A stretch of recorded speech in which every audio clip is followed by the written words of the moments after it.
Before I talk about Superman, I want to talk about 40 Acres. 40 Acres came out on July 2nd and is barely anywhere. Barely anywhere. But it's a good movie. So it stars Danielle Deadwyler. She plays Hailey Freeman. It is an apocalyptic thriller about a Black Canadian family who are descended from African Americans. So they're a Black family. They live on a farm, an ancestral farm in Canada, but their ancestors came to Canada from the United States during or after the American Civil War. I was 5 or 10 minutes late to this movie, but I did Google what happens in the first 5 to 10 minutes. I actually Google what happens in the first 15 minutes because I showed up right when the title card says The Freemans. So it's one of those movies that like has chapters, kind of like title cards that tells you who we're focusing on and where we're at.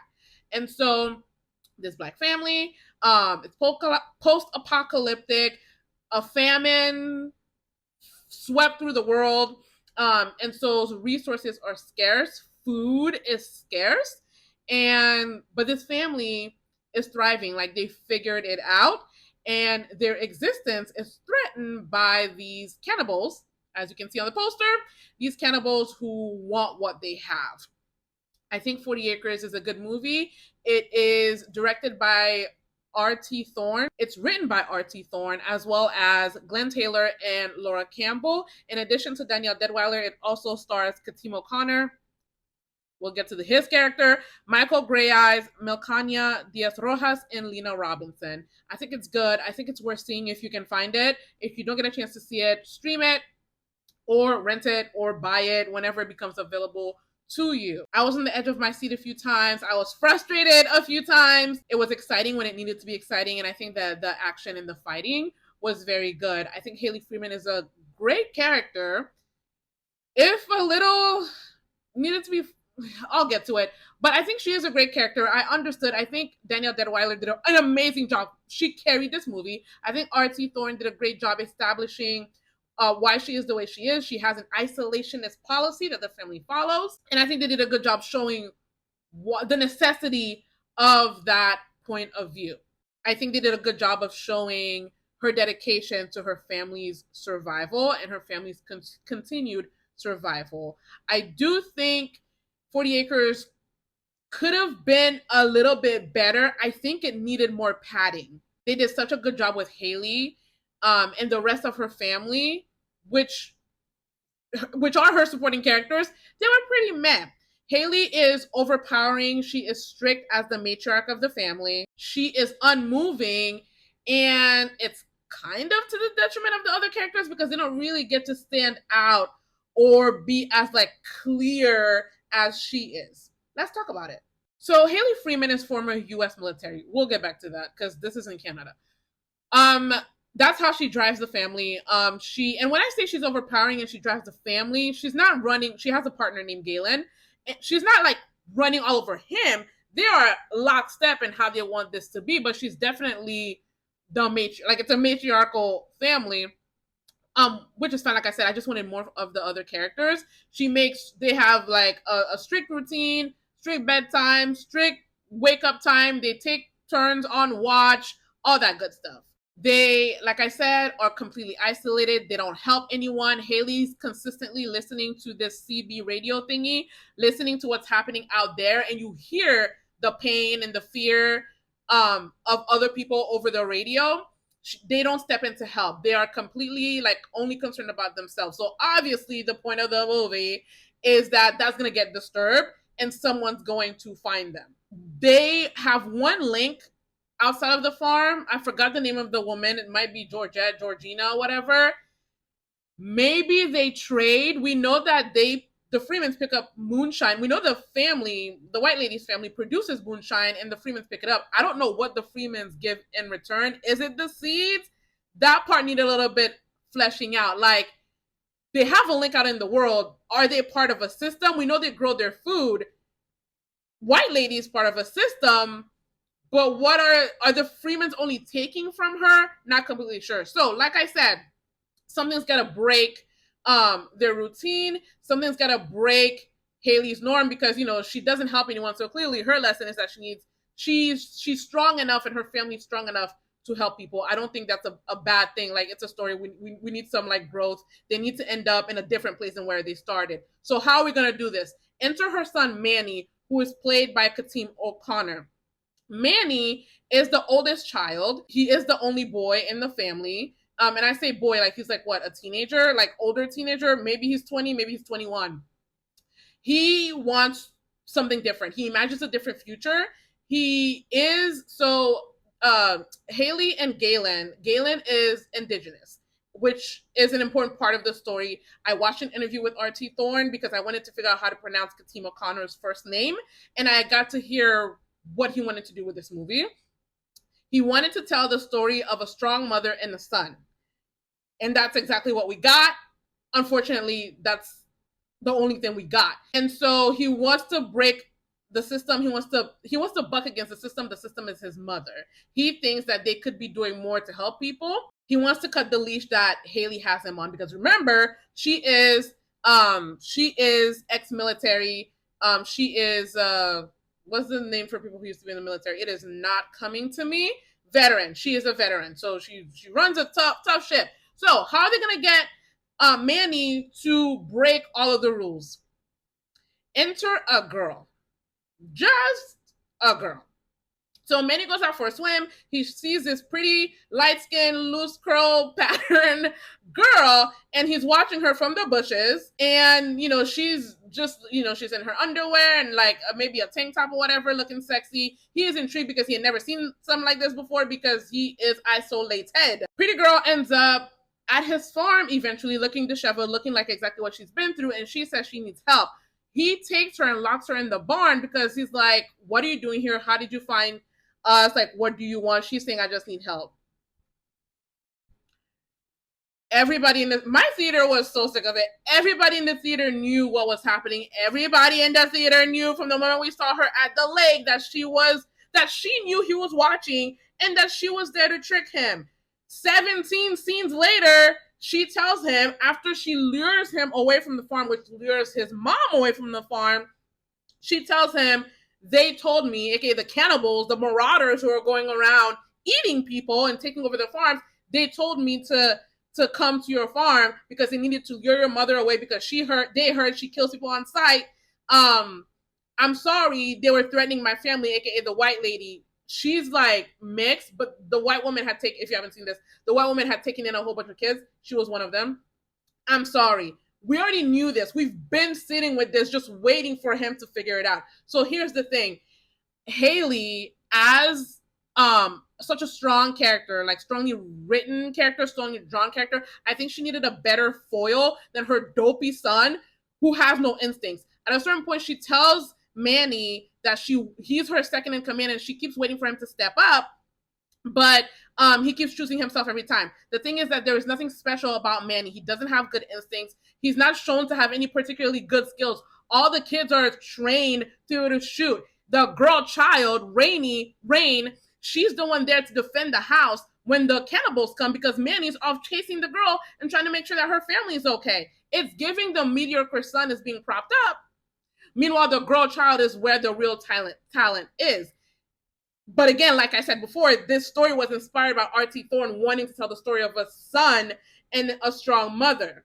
And he kind of didn't focus on anything else or anyone else. Unbelievably, I'm going to do a part 2. So we're talking about the son, Manny, the reason why everything goes south. Like I was saying, there is nothing special about Manny, no special instincts. At a certain point, when his little sister gets shot, Hailey tells him, you're the only reason why she's alive. Rain tells him the same thing. We're not shown what exactly he did.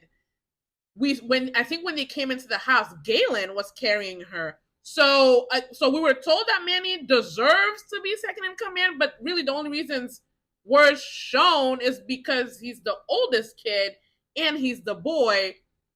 And well, I won't even say what I'm going to say, because I was going to say because she's her first child.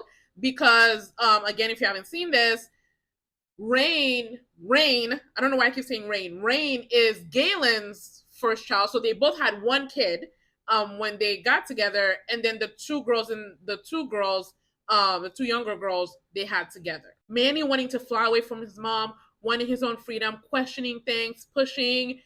That's understandable. It's typical. The problem is that it doesn't go beyond typical. The best thing about Manny's story is that it gave us what I think is the scariest moment in the movie, which is when Hailey busts them in the barn. And I love the way R.T. Thorne shot this and how he chose to reveal to them that Hailey's in the building.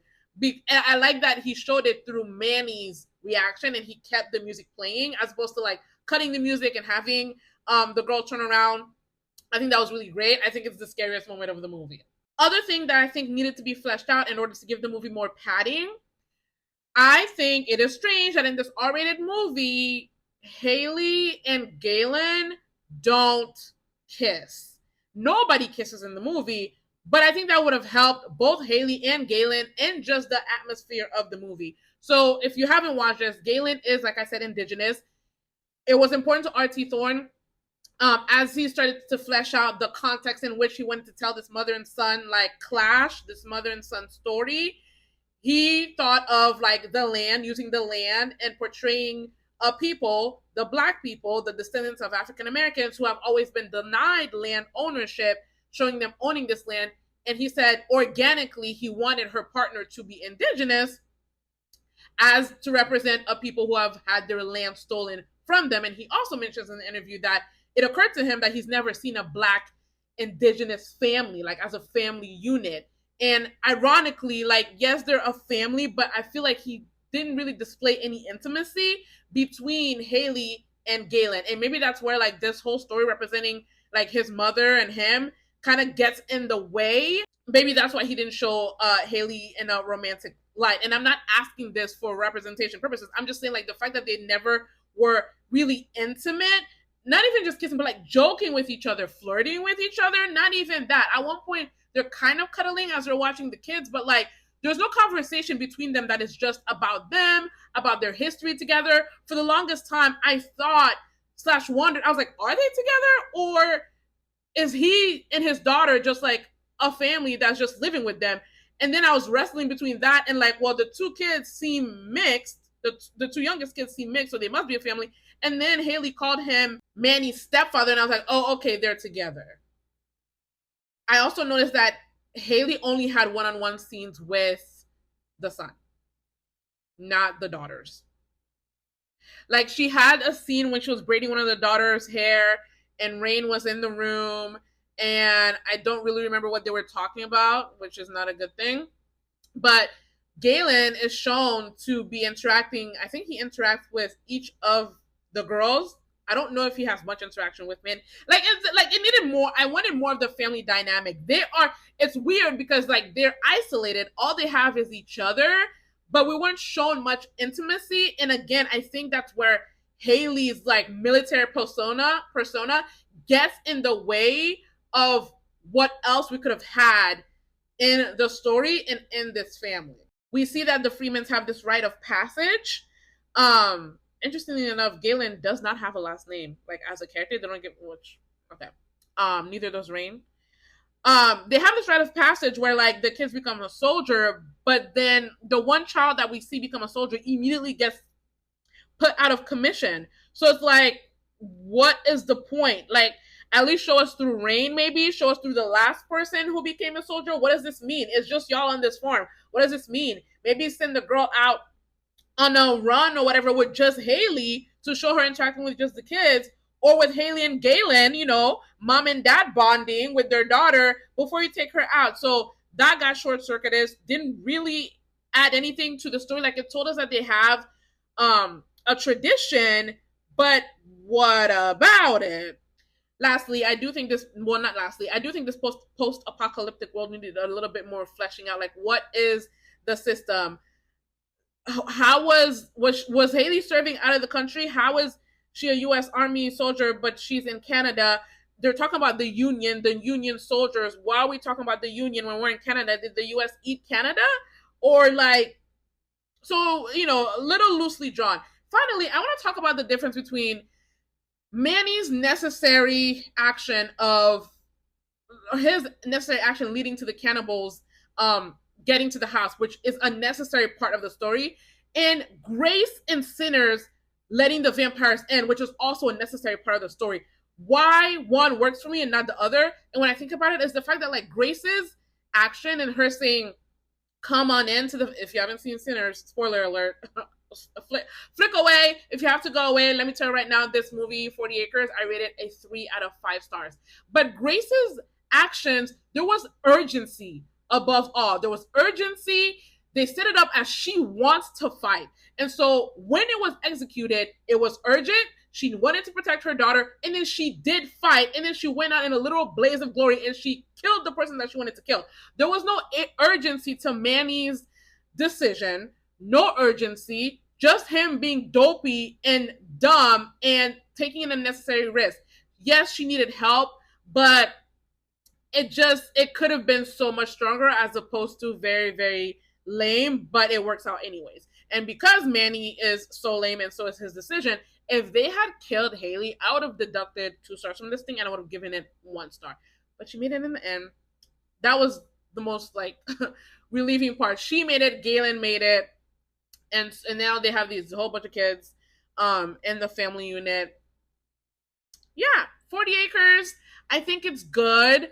I think it's the frustration that you feel with Manny's decision. It's a fun frustration because this idiot, it's the type of movie where you can talk back at the screen, and some of the people in my theater were definitely doing that. But I think like story wise, it could have been better and stronger. I give it a 3 out of 5. Let me know what you think if you've seen it.